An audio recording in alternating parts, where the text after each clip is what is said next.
Okay, welcome back to my YouTube channel. ഞാനൊന്ന് പറയാൻ വേണ്ടി പോകുന്നത് ഒരു തെലുങ്കു സിനിമയുടെ ഒരു റിവ്യൂ ആണ് പറയാൻ വേണ്ടി പോകുന്നത്. അതായത് മോസ്റ്റ് എലിജിബിൾ ബാച്ചിലർ എന്ന് പറഞ്ഞൊരു തെലുങ്ക് സിനിമയുടെ റിവ്യൂവും കാര്യങ്ങളൊക്കെയാണ് പറയാൻ വേണ്ടി പോകുന്നത്. ഭാസ്കറിൻ്റെ സംവിധാനത്തിൽ അഖിൽ അക്കേനി, പൂജ ഹെഡ്ജ്, ഒട്ടനവധി താരങ്ങളൊക്കെയാണ് പ്രധാനപ്പെട്ട വേഷങ്ങൾ എത്തുന്നത്. പിന്നെ ഇതിലൊരു ഗസ്റ്റ് അപ്പിയറൻസ് നടക്കുന്ന നമ്മുടെ ചിന്മയിയുടെ ഒരു ഹസ്ബൻഡ് രാഹുൽ രവീന്ദ്രനും ഒരു റോളിൽ വരുന്നുണ്ട്. ഗസ്റ്റ് അപ്പിയറൻസ് ആണ്. ഈ സിനിമ പ്രധാനമായിട്ട് ഫോക്കസ് ചെയ്യുന്നൊരു കാര്യം ഒരു വെഡ്ഡിങ് സംബന്ധപ്പെട്ട ഒരു അറേഞ്ച്മെൻറ്റ്സും കാര്യങ്ങളും നടക്കുമോ ഇല്ലേ എന്നുള്ള ഒരു ഫാമിലി സബ്ജക്റ്റ് ഇട്ടുന്നൊരു സംഭവമാണ്. അഖിൽ അക്കേനിയെ നായകനാക്കിയിട്ട് നമ്മുടെ ഭാസ്കർ ദർശിച്ചിരിക്കുന്ന ഒരു സിനിമയും കാര്യങ്ങളൊക്കെ. സിനിമ കാണാനൊക്കെ നല്ല ഒരു എൻഗേജ്മെൻറ്റും കാര്യങ്ങളൊക്കെ ആയിരുന്ന കുറച്ച് സംഭവ വികാസങ്ങളും കാര്യങ്ങളൊക്കെ. പക്ഷേ ഇതൊരു സോളിഡ് സ്റ്റോറിയും കാര്യങ്ങളൊന്നും ഈ പടത്തിലില്ല. ഒരു പ്രധാനപ്പെട്ടൊരു തീമോ കാര്യങ്ങളോ ഒന്നും ഈ പടത്തിൽ പറയാൻ വേണ്ടി ആഗ്രഹിക്കുന്നില്ല.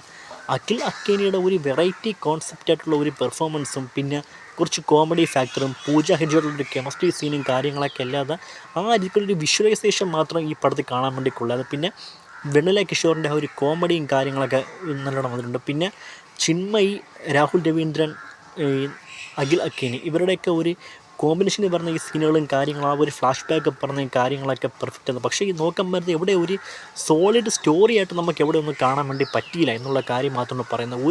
ഒരു മികച്ച ഒരു തിരക്കഥയില്ല. പിന്നെ ഈ സിനിമയുടെ ഒരു ബിഗിനിങ് സ്റ്റേജ് കണ്ട സമയത്ത് ആദ്യം ഒരു കാര്യം പറയട്ടെ. ഈ സിനിമ ഇറങ്ങിയത് 2021 ഇറങ്ങിയ ഒരു സിനിമയാണ്. 2021 ഇറങ്ങിയ ഒരു സിനിമയ്ക്ക് നമ്മുടെ കഴിഞ്ഞ വർഷം നമ്മുടെ മലയാളത്തിൽ വന്ന ഗുരുവായൂർ അമ്പലനടയിൽ എന്ന് പറഞ്ഞൊരു സിനിമയായിട്ട് നല്ല ഒരു സ്ക്രിപ്റ്റ് സാമ്യമുണ്ട്. ഇതിലെ ഒരു ചെറിയ തീമുകളൊക്കെ ഗുരുവായൂർ അമ്പലനടയിലെ ബേസിൽ ജോസഫിൻ്റെ കഥാപാത്രം ഗൾഫിൽ നിന്ന് നാട്ടിലേക്ക് വരുന്നതും അതേപോലെയാണ് ഇതിലെ ഹീറോ വന്നിട്ടുള്ള കുറച്ച് സീനും കാര്യങ്ങളൊക്കെ ആ ഗുരുവായൂർ അമ്പലനടയിൽ സിനിമയിൽ എങ്ങനെയാണോ നമ്മൾ ബേസിലിനെ കണ്ട അതേ ഒരു പാറ്റേണും അദ്ദേഹത്തിൻ്റെ കല്യാണത്തിൻ്റെ ആ ഒരു സംഭവങ്ങളും കാര്യങ്ങളൊക്കെ നല്ല ഒരു സിമിലാരിറ്റി എനിക്ക് തോന്നി ഈ പടത്തിനെപ്പറ്റി. മോസ്റ്റ് എലിജിബിൾ ബാച്ചിലെ ഈ ഒരു സിനിമയുടെ ഒരു കണ്ടന്റ് എടുത്താവാം ഗുരുവായൂർ അമ്പലനടയിൽ എന്ന് പറഞ്ഞ സിനിമയുടെ ഒരു ചെറിയൊരു സ്ക്രിപ്റ്റും കാര്യങ്ങളൊക്കെ എഴുതിയതെന്നാണ് എനിക്ക് പേഴ്സണലി എനിക്ക് തോന്നുന്ന ഒരു കാര്യങ്ങളൊക്കെ വെച്ച് അതും ഇതും തമ്മിൽ നല്ല ഒരു സാമ്യവും കാര്യങ്ങളൊക്കെ കാണാൻ വേണ്ടി പറ്റി. പിന്നെ ഒരുപാട് കോമഡി അങ്ങനത്തെ പിന്നെ ഫ്രണ്ട്ഷിപ്പ്, ലവ് കോംബോ, വിവാഹത്തിൻ്റെ അറേഞ്ച്മെൻറ്റും കാര്യങ്ങൾ ആ രീതിക്കുള്ള കുറച്ച് സംഭവങ്ങളൊക്കെ ഇങ്ങനെ ഒരു കണ്ടിന്യൂസ് ആയിട്ട് ഇങ്ങനെ കാണിച്ച് പോകുമ്പോഴേപ്പോലും ഒരു സോളിഡ് സ്ക്രിപ്റ്റോ ഒരു വേണ്ട തിരക്കഥയോ കാര്യങ്ങളോ ഒന്നും ആ രീതിക്കുള്ള കുറച്ച് പ്രശ്നങ്ങളൊക്കെ ഈ സിനിമയിൽ ഇങ്ങനെ കാണാൻ വേണ്ടി പറ്റിയായിരുന്നു.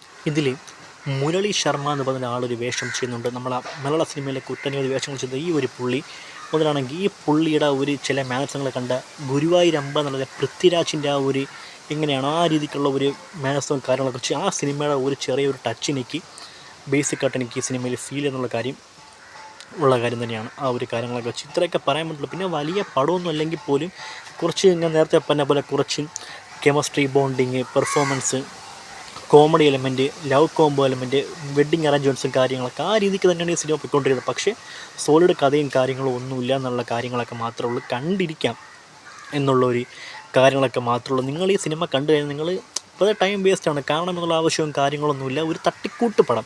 അഖിൽ അക്കേനിയെ പോലത്തെ ഒരു നടനെയൊക്കെ ഒരു ഗ്ലാമർ താരത്തേക്ക് ഇങ്ങനെ കൊണ്ടുവന്ന് നേരത്ത് കുറച്ചിലെന്തെങ്കിലുമൊക്കെ ഒന്ന് ശ്രദ്ധിക്കാൻ വന്ന് കുറച്ചെങ്കിലും ആ സ്ക്രിപ്റ്റിൽ എന്തെങ്കിലുമൊക്കെ ഒന്ന് ശ്രദ്ധിക്കാൻ വേണ്ടി പറ്റുമെന്നുള്ള കാര്യങ്ങളൊക്കെ മാത്രമേ പറയാൻ പറ്റുള്ളൂ. സോ ഇത്രയൊക്കെ എനിക്ക് പറയാൻ പറ്റുള്ളൂ മോസ്റ്റ് എലിജിബിൾ ബാച്ചിലർ എന്ന സിനിമയെ പറ്റി. ഒരു സിനിമ എടുക്കുന്നത് ആ ഒരു ടൈറ്റിലെങ്കിലും വെച്ച് കുറച്ചെങ്കിലുമൊക്കെ ഒരു എന്തെങ്കിലും എലമെൻ്റൊക്കെ ഒന്ന് ഉൾപ്പെടുത്തിക്കൊണ്ടുവന്നെങ്കിൽ കുറച്ചുകൂടെ ബെറ്ററായി പോയേനെ എന്നുള്ള കാര്യങ്ങളൊക്കെ മാത്രമേ പറയാൻ പറ്റുള്ളൂ. സോ ഇതൊക്കെ ചിത്രം എനിക്ക് ഈ സിനിമയെ പറ്റി പറയാൻ വേണ്ടിയുള്ളൂ. ഒരു വല്ലാത്തൊരു ശോകം പിടിച്ചൊരു പടവും കാര്യങ്ങളൊക്കെ ആയിപ്പോൾ ഈ ഒരു മോസ്റ്റ് എലിജിബിൾ ബാച്ചിലർ എന്ന് പറയുന്ന സിനിമയും കാര്യങ്ങളൊക്കെ. സോ ഇത്രയുള്ള ആ സിനിമയുടെ റിവ്യൂവും കാര്യങ്ങളൊക്കെ പറഞ്ഞിട്ട് സോ അപ്പോൾ എൻ്റെ ഈ വീഡിയോ ഇഷ്ടപ്പെട്ട ചാനൽ സബ്സ്ക്രൈബ് ചെയ്യുക, ഈ വീഡിയോ ലൈക്ക് ചെയ്യുക, ഷെയർ ചെയ്യുക. ഓക്കെ, അപ്പോൾ മറ്റ് സിനിമയുടെ വിഷയവും കാര്യവും സൈനിങ് ഔട്ട്. ബൈ. ഓക്കെ.